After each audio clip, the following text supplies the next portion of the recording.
வணக்கம். மாலை முரசு செய்திகள் தொலைக்காட்சியில் 50 முக்கிய செய்திகளை விரைவாகவும் துல்லியமாகவும் அரை மணியில் பார்க்கலாம்.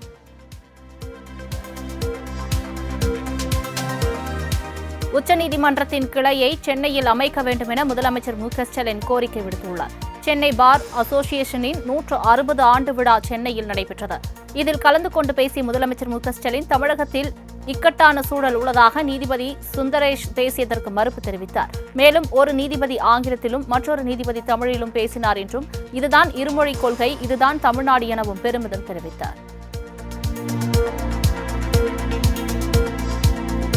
திமுக ஆட்சியில் தொழில்கள் பெருகி பொருளாதாரத்தில் தமிழ்நாடு 2வது இடம் பிடித்துள்ளதாக அமைச்சர் எம்.ஆர்.கே. பன்னீர்செல்வம் பெருமிதம் தெரிவித்துள்ளார். 2025-26 ஆண்டிற்கான வேளாண் மற்றும் உழவர் நலத்துறைக்கான நிதிநிலை அறிக்கையை தாக்கல் செய்து பேசிய அவர், விவசாயத்துடன் உழவர்களின் நலனை மையப்படுத்தி வேளாண் பட்ஜெட் தயாரிக்கப்பட்டுள்ளதாக குறிப்பிட்ட அவர், தமிழ்நாட்டின் சாகுபடி பரப்பளவு 151 லட்சம் ஏக்கராக உயர்ந்துள்ளதாகவும் தெரிவித்தார். நிலமற்ற வேளாண் தொழிலாளர்களின் விபத்து மரண இழப்பீடு 1 லட்சத்திலிருந்து 2 லட்சம் ரூபாயாக உயர்த்தப்படும் என அமைச்சர் எம்.ஆர்.கே. பன்னீர்செல்வம் தெரிவித்துள்ளார். இயற்கை பேரிடரால் பாதிக்கப்பட்ட பயிர்களுக்கு இழப்பீடாக 1631 கோடி ரூபாய் வழங்கப்பட்டுள்ளதாக அவர் கூறினார். மேலும் நிலமற்ற வேளாண் தொழிலாளர்களின் இயற்கை மரணத்துக்கான நிதி 20,000 30,000 ரூபாயாகவும், இறுதிச் சடங்கு நிதி உதவி 2,500 10,000 ரூபாயாகவும் உயர்த்தப்படும் என்று அறிவித்தார். தமிழகத்தில் அதிக விளைச்சலை காட்டும் 3 விவசாயிகளுக்கு ரொக்க பரிசு வழங்கப்படும் என வேளாண் பட்ஜெட்டில் அறிவிக்கப்பட்டுள்ளது.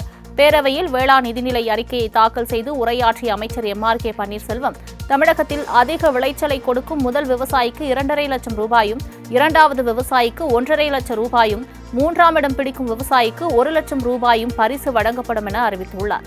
மேலும் வேளாண் பிரச்சினைகளுக்கு தீர்வு காண்போருக்கு விஞ்ஞானி M.S. சுவாமிநாதனின் பெயரில் விருது வழங்கப்படும் என்று அவர் தெரிவித்துள்ளார்.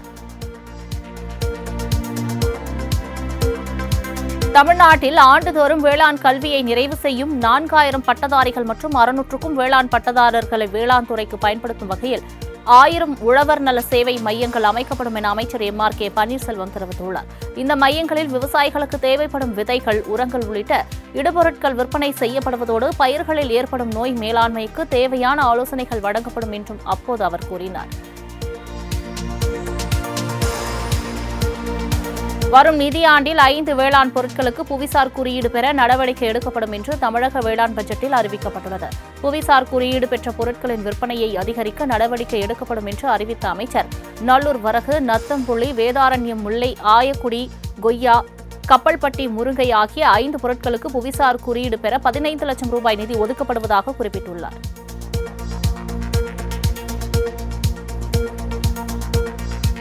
பல்வேறு முத்தான திட்டங்களுடன் 452,661 கோடி ரூபாய் மதிப்பீட்டில் இன்று தமிழக வேளாண் பட்ஜெட் வெளியிடப்பட்டுள்ளது என முதலமைச்சர் மு.க.ஸ்டாலின் பெருமிதம் தெரிவித்துள்ளார். அவரது எக்ஸ் தள பதிவில் இன்று வெளியிடப்பட்டுள்ள வேளாண் பட்ஜெட்டில் வேளாண் தொழிலாளர்களுக்கு வழங்கப்படும் நலத்திட்ட உதவித்தொகை அதிகரிப்பு, முதலமைச்சரின் 1000 உழவர் நல சேவை மையங்கள், சிறு குறு விவசாயிகள் நலன், மலைவாழ் உழவர் முன்னேற்ற திட்டம், டெல்டா அல்லாத மாவட்ட நெல் விவசாயிகளுக்கு சிறப்பு தொகுப்பு திட்டம் உள்ளிட்ட பல்வேறு திட்டங்களை குறிப்பிட்டுள்ளார்.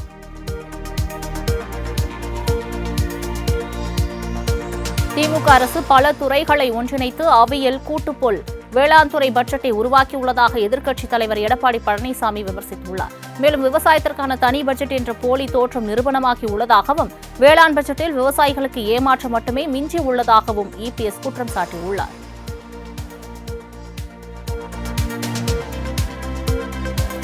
வேளாண் பட்ஜெட் என்ற பெயரில் திமுக அரசு பொய்யும் புரட்டுமான அறிக்கை ஒன்றை தாக்கல் செய்துள்ளதாக தமிழக பாஜக தலைவர் அண்ணாமலை சாடியுள்ளார். இதுகுறித்து அவர் வெளியிட்டுள்ள எக்ஸ் தள பதிவில், பயிர்க்கடன் தள்ளுபடி செய்யப்பட்டதாக அமைச்சர் பெரிய கருப்பன் கூறிய நிலையில், வேளாண் பட்ஜெட்டில் ரூபாய் 1,774 கோடி பயிர்க்கடன் இன்னும் தள்ளுபடி செய்யப்படவில்லை என குறிப்பிடப்பட்டுள்ளதாக தெரிவித்துள்ளார்.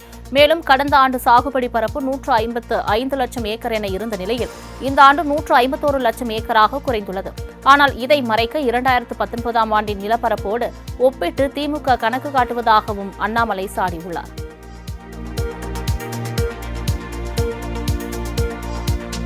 அரக்க குணமும் இரக்கமற்ற மனமும் கொண்ட அரசு உருவாக்கியுள்ள வெற்று நிதிநிலை அறிக்கை என தமிழக பட்ஜெட் குறித்து நாம் தமிழர் கட்சி ஒருங்கிணைப்பாளர் சீமான் விமர்சனம் செய்துள்ளார்.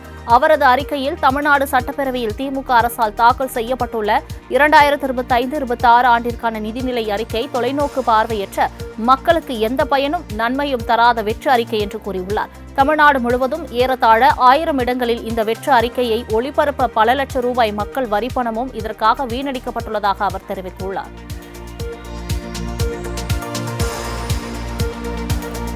தமிழக சட்டப்பேரவை வளாகத்தில் சபாநாயகர் அப்பாவுவை அதிமுக முன்னாள் அமைச்சர் செங்கோட்டையன் சந்தித்து பேசியது பெரும் பேசும்பொருளாகியுள்ளது. அதிமுகவில் கடந்த சில நாட்களாக மீண்டும் உட்கட்சி பூசல் ஏற்பட்டுள்ளதாக தகவல் வெளியாகியுள்ளது. எடப்பாடி பழனிசாமி செங்கோட்டையன் இடையிலான கருத்து வேறு முற்றி வரும் நிலையில் இபிஎஸ் பங்கேற்கும் நிகழ்ச்சியை அவர் புறக்கணித்து வருகிறார். இதன் ஒரு பகுதியாக சட்டப்பேரவை பட்ஜெட் கூட்டத்தொடரில் அதிமுக எம்எல்ஏக்கள் அமளியில் ஈடுபட்டபோது செங்கோட்டையன் அமைதியாக அமர்ந்திருந்தார். இதேபோல் இபிஎஸ் தலைமையில் நடைபெற்ற அதிமுக எம்எல்ஏக்கள் கூட்டத்தையும் புறக்கணித்தார்.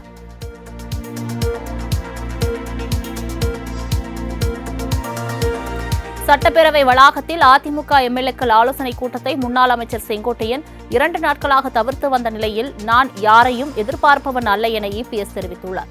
அதிமுக தலைமைக்கும் செங்கோட்டையனுக்கும் இடையே கடந்த சில நாட்களாக மனக்கசப்பு நீடித்து வருவதாக கூறப்படும் நிலையில் செங்கோட்டையன் குறித்து செய்தியாளர்கள் எழுப்பிய கேள்விக்கு பதிலளித்த எடப்பாடி பழனிசாமி தன்னுடனான சந்திப்பை தவிர்த்தது குறித்து செங்கோட்டையனுடன் கேளுங்கள் என்றும் தனிப்பட்ட பிரச்சினை குறித்த கேள்விக்கு பதிலளிக்கும் இடம் இது அல்ல என்றும் தெரிவித்தார்.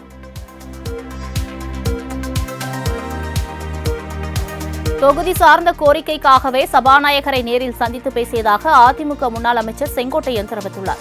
சட்டப்பேரவை சபாநாயகர் அப்பாவுவை அவர் தனியே சந்தித்து பேசினார். பின்னர் செய்தியாளர்களை சந்தித்த அவர் சபாநாயகரை சட்டமன்ற உறுப்பினர்கள் சந்திப்பது சாதாரணம் என்றும் தொகுதி சார்ந்த பிரச்சினைக்காகவே சபாநாயகரை சந்தித்து பேசியதாகவும் கூறினார். தன்னுடைய தொகுதியில் சுற்றுச்சூழல் பிரச்சினை தொடர்பாக சபாநாயகரை சந்தித்ததாகவும் அவர் தெரிவித்துள்ளார்.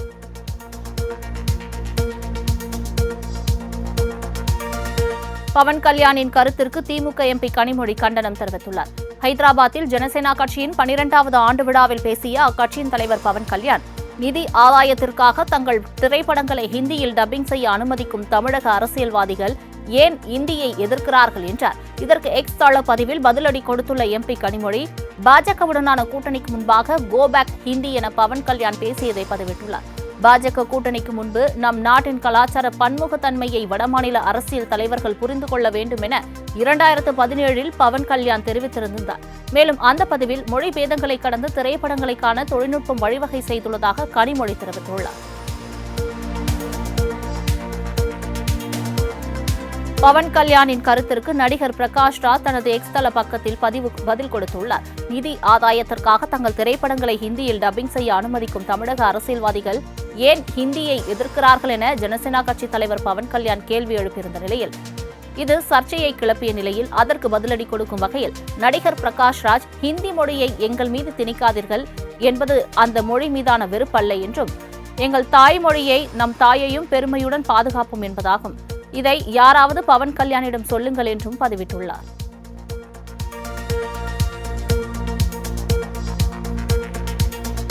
தமிழ்நாடு பட்ஜெட்டுக்கு எதிராக மார்ச் 23ஆம் தேதி ஒருநாள் உண்ணாவிரத போராட்டத்தில் ஈடுபடப் போவதாக ஜாக்டோ ஜியோ அமைப்பினர் அறிவித்துள்ளனர். சென்னை திருவல்லிக்கேணியில் உள்ள தமிழ்நாடு அரசு ஊழியர் சங்க அலுவலகத்தில் மாநில ஒருங்கிணைப்பாளர் கூட்டம் நடைபெற்றது. இந்த கூட்டம் ஜாக்டோ ஜியோ மாநில ஒருங்கிணைப்பாளர்கள் மாயவன், சேகர், பார்த்தசாரதி ஆகியோர் தலைமையில் நடைபெற்றது. அப்போது பட்ஜெட்டில் எதிர்பார்த்த அறிவிப்புகள் இல்லாததால் ஏமாற்றத்தை அளிக்கிறது என்றும் இது தொடர்பாக கோரிக்கைகளை நிறைவேற்ற வலியுறுத்தி மார்ச் 23ஆம் தேதி உண்ணாவிரத போராட்டம் நடத்தப்போவதாகவும் அவர்கள் தெரிவித்துள்ளனர்.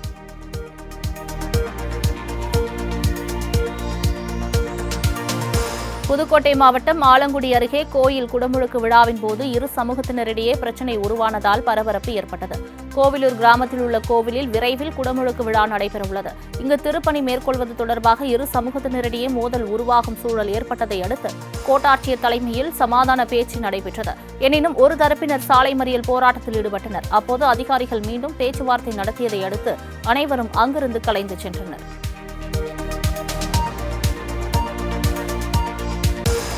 கோயில் நிதியிலிருந்து ரிசார்ட் கட்டப்படும் என்ற அரசாணையை திரும்பப் பெறுவதாக தமிழக அரசு தெரிவித்துள்ளது. கோவை மாவட்டம் பொள்ளாச்சி அடுத்த ஆனைமலை மாசாணியம்மன் கோவிலுக்கு காணிக்கை மூலம் 100 கோடி ரூபாய் வருமானம் கிடைத்தது. அந்த நிதியிலிருந்து உதகையில் ரிசார்ட் அமைப்பதாக தமிழக அரசு ஆணை வெளியிட்டது. இதை எதிர்த்து பார்த்தசாரதி என்பவர் சென்னை உயர்நீதிமன்றத்தில் மனு தாக்கல் செய்தார். இந்த மனு மீதான விசாரணையின் போது கோயில் நிதியை மக்கள் நலன் சார்ந்த பணிகளுக்கே பயன்படுத்த வேண்டும் என மனுதாரர் தரப்பில் தெரிவிக்கப்பட்டது. இதையடுத்து அரசாணையை திரும்பப் பெறுவதாக தமிழக அரசு தெரிவித்தது. இதனையடுத்து வழக்கை நீதிபதிகள் முடித்து வைத்தனர்.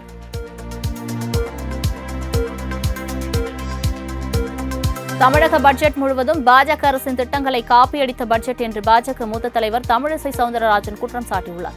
சென்னை திருவேற்காட்டில் செய்தியாளர்களை சந்தித்த அவர், தமிழ்நாடு பட்ஜெட்டில் இடம்பெற்றுள்ள பெண்களுக்கான விடுதி கட்டுவது முதல் அனைத்து திட்டங்களும் பாஜக அரசின் திட்டங்கள்தான் என்று கூறினார்.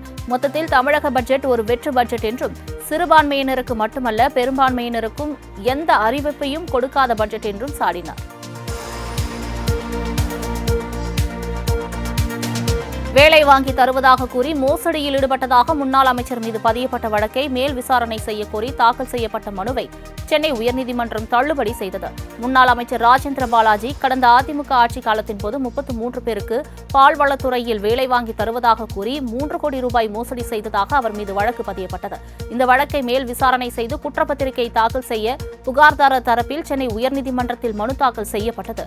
மனு விசாரணையின் போது வழக்குக்கு எதிராக ராஜேந்திர பாலாஜி உச்சநீதிமன்றத்தில் மேல்முறையீடு செய்த வழக்கு நிலுவையில் இருப்பதாக அரசு வழக்கறிஞர் தரப்பில் தெரிவிக்கப்பட்டது. இதையடுத்து மனுவை தள்ளுபடி செய்து நீதிபதி உத்தரவிட்டார்.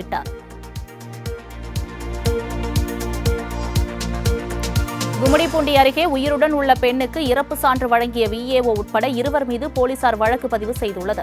திருவள்ளூர் மாவட்டம் ஆத்துப்பாக்கத்தை சேர்ந்த விக்னேஷின் தந்தை இறந்துவிட்ட நிலையில் தாய் ஜானகி என்ற லட்சுமி அம்மாள் மாயமானார். இதையடுத்து கடந்த 2022ஆம் ஆண்டு தாயார் இறந்துவிட்டதாக சான்று பெற்ற விக்னேஷ் தந்தை பெயரில் இருந்த நிலத்தை பட்டா மாற்றம் செய்துள்ளார். இந்நிலையில் திடீரென ஊருக்கு திரும்பிய ஜானகி இதை அறிந்து அதிர்ச்சி அடைந்தார். மாவட்ட ஆட்சியரிடம் அவர் முறையிட்டதை அடுத்து விசாரணை செய்யாமல் உயிருடன் உள்ள பெண்ணுக்கு இறப்பு சான்றிதழ் வழங்கிய அப்போதைய ஆத்துப்பாக்கம் கிராம நிர்வாக அலுவலர் ராஜா பணியிடை நீக்கம் செய்யப்பட்டார். அத்துடன் வட்டாட்சியரின் உத்தரவை அடுத்து விஏஓ ராஜா மற்றும் விக்னேஷ் ஆகியோர் மீது போலீசார் வழக்கு பதிவு செய்து விசாரணை நடத்தி வருகின்றனர்.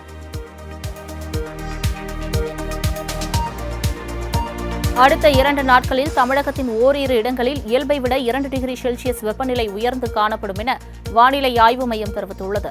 தமிழகத்தில் அடுத்த 2 நாட்களுக்கு அதிகபட்சமாக 35 டிகிரி செல்சியஸ் வெப்பநிலையும் குறைந்தபட்சமாக 24 டிகிரி செல்சியஸ் வெப்பநிலையும் பதிவாகும் என வானிலை ஆய்வு மையம் தெரிவித்துள்ளது. தொடர்ந்து 2 நாட்கள் வறண்ட வானிலை காணப்படும் நிலையில் வருகிற 18ஆம் தேதி தமிழகம், புதுச்சேரி, காரைக்கால் பகுதிகளில் ஓரிரு இடங்களில் இடி மின்னலுடன் கூடிய மழைக்கு வாய்ப்புள்ளதாக வானிலை ஆய்வு மையம் தெரிவித்துள்ளது.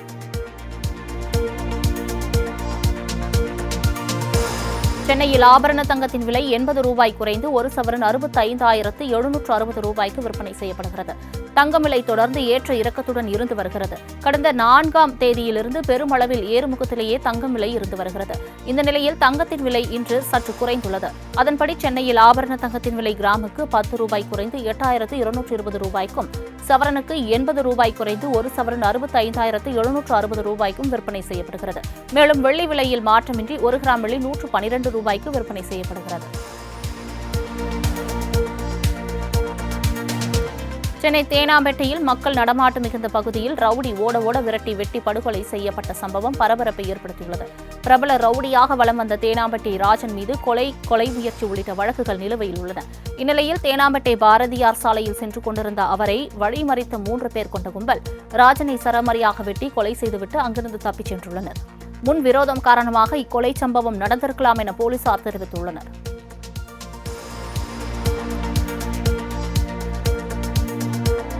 சென்னையில் 2 பேர் மீது மாடு முட்டிய சிசிடிவி காட்சிகள் வெளியாகி பரபரப்பை ஏற்படுத்தியுள்ளது. சென்னை கொளத்தூர் பாலாஜி நகர் சாலையில் தாய் மகள் சென்று கொண்டிருந்தனர். அப்போது கன்றுக்குட்டியுடன் வந்து கொண்டிருந்த பசுமாடு ஒன்று திடீரென சிறுமியை முட்ட முயன்றது. அதனை தடுக்க முயன்ற தாய் மீது மாடு ஆக்ரோஷமாக முட்டியதில் 2 பேரும் காயமடைந்தனர். உடனடியாக சம்பவ இடத்திற்கு வந்த மாநகராட்சி அதிகாரிகள் சாலையில் சுற்றித் திரிந்த பசுவை பிடித்து வாகனத்தில் ஏற்றி சென்றனர். இது தொடர்பாக கொரட்டூர் போலீசார் வழக்கு பதிவு செய்து விசாரணை மேற்கொண்டு வருகின்றனர்.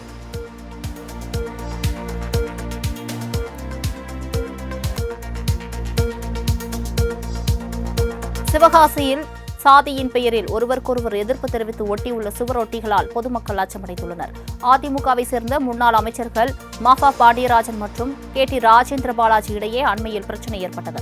இந்த நிலையில் அதிமுகவின் முன்னாள் அமைச்சர்களான பாண்டியராஜன் மற்றும் ராஜேந்திர பாலாஜியின் ஆதரவாளர்கள் சார்பாக சாதியின் பெயர்களில் ஒருவரை ஒருவர் கண்டித்து எச்சரிக்கை விடும் வகையில் விருதுநகர் மற்றும் சிவகாசி வட்டார பகுதிகளில் சுவரொட்டிகள் ஒட்டப்பட்டுள்ளன.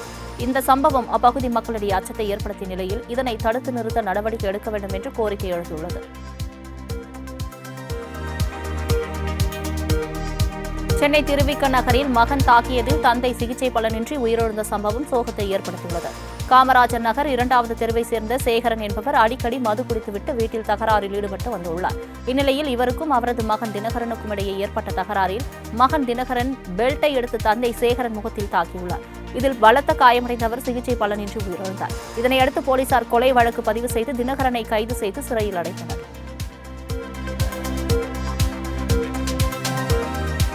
திருவாரூரில் ஆழி தேரோட்டத்தை முன்னிட்டு தியாகராஜ சுவாமி கோவிலில் இன்று பெரிய கொடியேற்றம் நிகழ்ச்சி நடைபெற்றது.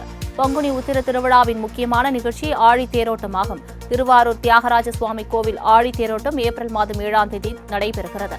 இதையொட்டி கோவிலில் கொடியேற்றம் நிகழ்ச்சி நடைபெற்றது. இதில் சிவாச்சாரியர்கள் வேதங்கள் முழங்க யாகசாலை பூஜைகள் நடைபெற்றது. கொடியேற்று விழாவில் திருவாவடுதுறை ஆதீனம், வேளக்குறிச்சி இளைய ஆதீனம், மாவட்ட திமுக செயலாளரும் சட்டமன்ற உறுப்பினருமான பூண்டி கலைவாணன் உள்ளிட்ட பக்தர்கள் பலர் கலந்து கொண்டனர்.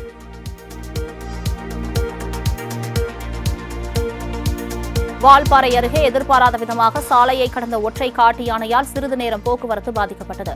கோவை மாவட்டம் மானாம்பள்ளி, வால்பாறை ஆகிய வனச்சரகங்களில் தேயிலை பயிரிடப்பட்டுள்ளது. தற்போது இப்பகுதி ஆனைமலை புலிகள் காப்பகமாக அறிவிக்கப்பட்டு வன விலங்குகள் யானை, புலி, கரடி, காட்டு எருமைகள் போன்றவை அதிகம் காணப்படுகின்றன.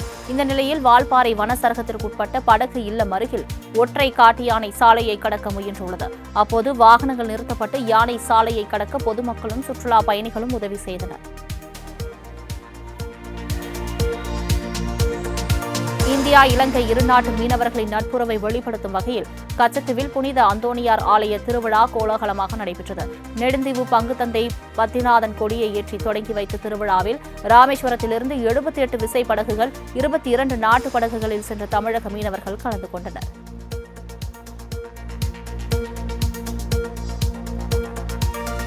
சபரிமலை ஐயப்பன் கோவிலில் பக்தர்கள் செல்லும் வழி மாற்றப்பட்டுள்ளதாக தரிசன நேரம் கூடுதலாகியுள்ளது. சபரிமலை ஐயப்பன் கோவில் மாதாந்திர பூஜைக்காக நேற்று நடை திறக்கப்பட்டது.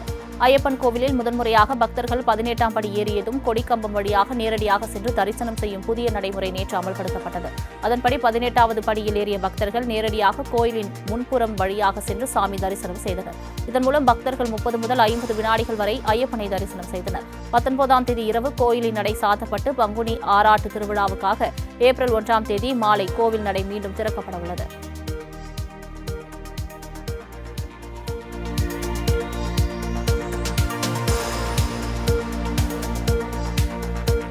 வாக்காளர் பட்டியல் மோசடியை தடுக்கும் விதமாக ஆதார் எண்ணுடன் வாக்காளர் அடையாள அட்டையை இணைப்பது குறித்து ஆலோசிக்கப்பட உள்ளதாக இந்திய தலைமை தேர்தல் ஆணையர் ஞானேஷ்குமார் தெரிவித்துள்ளார். தேர்தலின் போது வாக்காளர் பட்டியலில் மோசடி நடைபெற்றதாக காங்கிரஸ் கட்சிகள் குற்றம் சாட்டிய நிலையில் வாக்காளர் பட்டியல் 3 மாதங்களில் சரி செய்யப்படும் என இந்திய தேர்தல் ஆணையம் தெரிவித்தது. இந்நிலையில் ஆதார் எண்ணை இணைப்பதற்கான ஆலோசனைக் கூட்டம் வரும் 18ஆம் தேதி நடைபெறும் எனவும் சாத்தியக்கூறுகள் குறித்து ஆலோசிக்கப்படும் எனவும் தெரிவிக்கப்பட்டுள்ளது.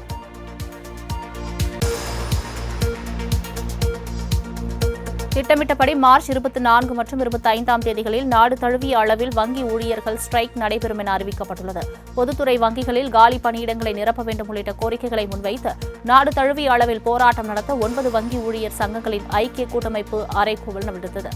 இந்நிலையில் இந்திய வங்கிகள் சங்கமுடனான பேச்சுவார்த்தையில் சமரசம் ஏற்படாததை அடுத்து திட்டமிட்டபடி 24 மற்றும் 25ஆம் தேதி போராட்டம் நடைபெறும் என்று வங்கி கூட்டமைப்பு அறிவித்துள்ளது.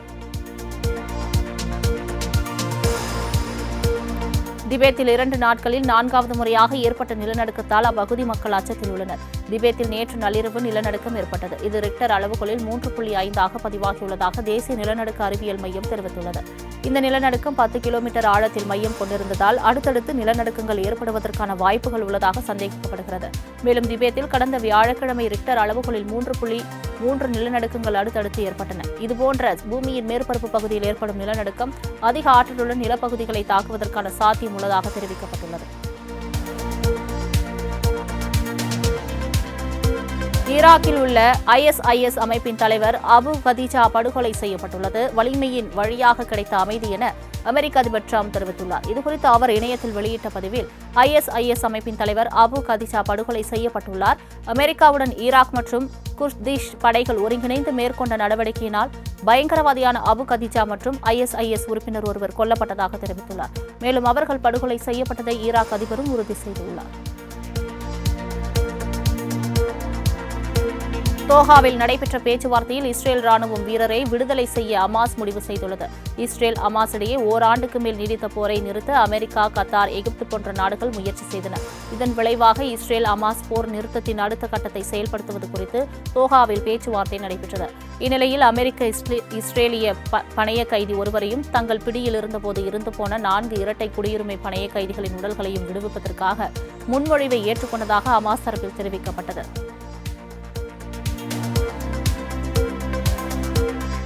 போரை தொடரவே புதின் விரும்புவதாகவும் நிபந்தனைகள் என்ற பெயரில் போர் நிறுத்த ஒப்பந்தத்தை இழுத்தடிப்பதாகவும் உக்ரைன் அதிபர் ஜெலன்ஸ்கி குற்றம் சாட்டியுள்ளார். 30 நாள் போர் நிறுத்த ஒப்பந்தத்துக்கு பல்வேறு நிபந்தனைகளுடன் ரஷ்ய அதிபர் புதின் ஒப்புதல் அளித்துள்ளார். அதன்படி ராணுவ படையின் அளவை குறைப்பது, நேட்டோவில் சேர்வதை தவிர்ப்பது உள்ளிட்ட நிபந்தனைகளை உக்ரைனுக்கு விதித்துள்ளார். இதற்கு எதிர்ப்பு தெரிவித்துள்ள அதிபர் ஜெலன்ஸ்கி போரை நிறுத்த முடியாது என அதிபர் டிரம்பிடம் நேரடியாக கூற புதினுக்கு தைரியமில்லை எனவும் உக்ரைன் வீரர்களை கொல்லவே புதின் விரும்புவதாகவும் குற்றம் சாட்டியுள்ளார்.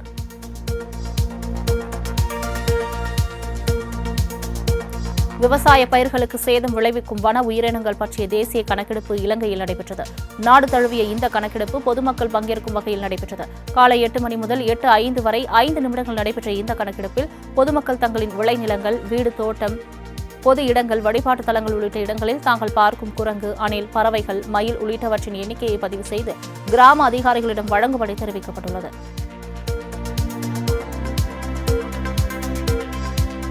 சட்டவிரோத குடியேற்றத்தை தடுக்க 41 நாடுகளைச் சேர்ந்தவர்கள் அமெரிக்கா வருவதற்கு அதிபர் டிரம்ப் விரைவில் தடை விதிக்க திட்டமிடப்பட்டுள்ளதாக தகவல் வெளியாகியுள்ளது. அதில் ஆப்கான், ஈரான், சிரியா, கியூபா, வடகொரியா, சோமாலியா, வெனிசுலா, ஏமன் உள்ளிட்ட நாடுகள் முழுமையாக விசா இடைநீக்கம் செய்யப்பட வாய்ப்பிருப்பதாகவும், எரித்திரியா, ஹைதி, லாவோஸ், தெற்கு சூடான் உள்ளிட்ட நாடுகளுக்கு சுற்றுலா மாணவர்களுக்கான விசாக்கள், புலம்பெயர்வு விசா போன்றவை வழங்குவதில் கட்டுப்பாடுகள் விதிக்கப்படும் என்றும் தெரிவிக்கப்பட்டுள்ளது. எல்லை தாண்டிய பயங்கரவாதத்தை பாகிஸ்தான் நியாயப்படுத்துவதை ஏற்க முடியாது என இந்தியாவிற்கான நிரந்தர தூதர் பர்வதனேனி ஹரீஷ் தெரிவித்துள்ளார். ஐக்கிய நாடுகள் சபையில் ஜம்மு காஷ்மீர் குறித்த விவகாரத்தை பாகிஸ்தானின் முன்னாள் வெளியுறவு செயலாளர் கேள்வி எழுப்பியிருந்தார். இதற்கு பதிலடி கொடுத்த இந்திய தூதர் பர்வதனேனி ஹரீஷ், காஷ்மீர் எப்போதும் இந்தியாவின் ஒருங்கிணைந்த பகுதியாக இருந்து வருவதாகவும், உலகளாவிய மத பாகுபாட்டை இந்தியா எதிர்த்து போராடி வருவதாகவும் தெரிவித்தார். மேலும் காஷ்மீர் குறித்த பாகிஸ்தானின் நிலைப்பாட்டை ஒருபோதும் ஏற்க முடியாது என்றும் அப்போது அவர் கூறினார்.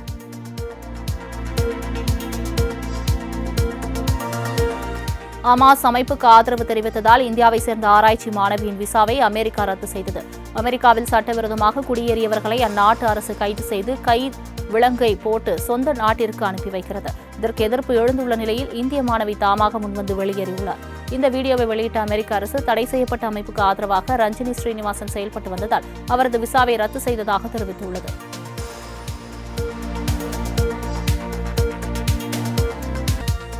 பாகிஸ்தானில் தரையிறங்கும்போது விமான சக்கரம் காணாமல் போனதால் பரபரப்பு ஏற்பட்டது. கராச்சி விமான நிலையத்திலிருந்து லாகூர் செல்லும் பாகிஸ்தான் சர்வதேச விமான நிறுவனத்திற்கு சொந்தமான விமானம் லாகூர் விமான நிலையத்தில் தரையிறங்கியபோது விமானத்தின் சக்கரங்களில் ஒன்று காணாமல் போனது கண்டுபிடிக்கப்பட்டது. இதனால் லாகூர் விமான நிலையத்தில் பரபரப்பு ஏற்பட்டது. இருப்பினும் அதிர்ஷ்டவசமாக எந்த பாதிப்பும் இன்றி விமானம் பத்திரமாக தரையிறங்கியது. அசாதாரண சூழல்களை கையாளும் வகையில் விமானம் வடிவமைக்கப்பட்டிருந்ததால் விமானத்திற்கும் பயணிகளுக்கும் எந்த பாதிப்பும் ஏற்படவில்லை என சம்பந்தப்பட்ட விமான நிறுவனம் தெரிவித்துள்ளது. IPL போட்டியை முன்னிட்டு சென்னை மாநகர பேருந்து மற்றும் மெட்ரோ ரயில்களில் ரசிகர்கள் இலவச பயணம் மேற்கொள்ளலாம் என CSK நிர்வாகம் தெரிவித்துள்ளது. வரும் 23ஆம் தேதி IPL-ஐ காண சென்னை சேப்பாக்கம் வரும் ரசிகர்கள் போட்டி தொடங்குவதற்கு 3 மணி நேரத்திற்குள்ளாக மாநகர பேருந்துகளில் போட்டியின் டிக்கெட்டை காண்பித்து இலவசமாக பயணிக்கலாம் எனவும், ஸ்பான்சர் செய்யப்பட்ட பயணச்சீட்டு மூலம் மெட்ரோ ரயில்களில் இலவசமாக பயணம் செய்யலாம் எனவும் தெரிவித்துள்ளது. மேலும் IPL தினங்களில் மெட்ரோ ரயில் சேவை இரவு 1 மணி வரை நீட்டிக்கப்படும் எனவும் தெரிவித்துள்ளது.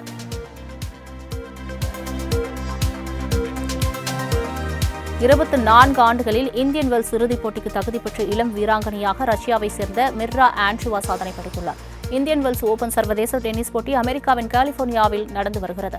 பெண்கள் ஒற்றையர் பிரிவின் அரையிறுதியின் மற்றொரு ஆட்டத்தில் இகா ஸ்வியாடெக்கை மோதிய ரஷ்ய வீராங்கனை ஆண்ட்ரிவா முதல் செட் கணக்கில் 7-1 என்ற கணக்கில் வீழ்த்தினார். இதற்கு பதிலடி கொடுக்கும் விதமாக ஸ்வியாடெக் 6-1 என்ற செட் கணக்கில் வென்றார்.